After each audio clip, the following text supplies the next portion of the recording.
Hey guys, welcome to Rosie's Dessert Spot. Today we'll be making poinsettia flowers. These are really fun Christmas flowers that you can make to decorate your Christmas inspired cakes. You'll need some red fondant and cornstarch to make sure your fondant doesn't stick to your counter.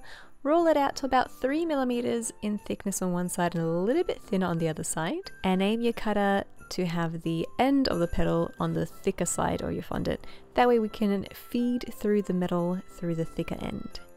Take some yellow fondant, roll out some balls, and then cut out larger petals with green fondant.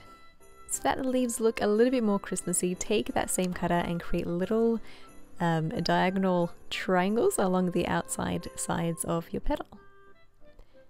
I'm lining it up where I left off and then continuing down to the base.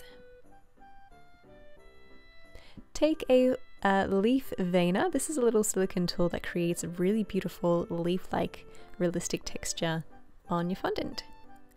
Place the leaves right in the center, give it a good firm press, and then take your petals and place them on either side. Try to avoid the middle. We only want a really subtle texture on this to make it look a bit more realistic.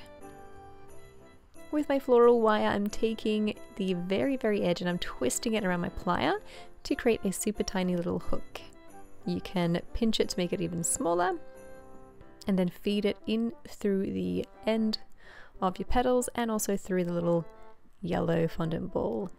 Give it a bit of a twist at the base to make it more round and look like a floral stamen, and then take that hook, feed it about 2 or so centimeters through your petals, and then let your petals rest completely overnight till they're nice and dry on something cylinder. You could use a pipe or a small rolling pin that you might have on hand, and that just creates a bit more shape for your petals.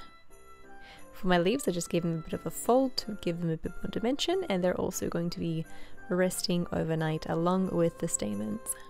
Take some floral tape and then drape it over your wire. Give it a bit of a pull to activate the glue and then twist it to seal.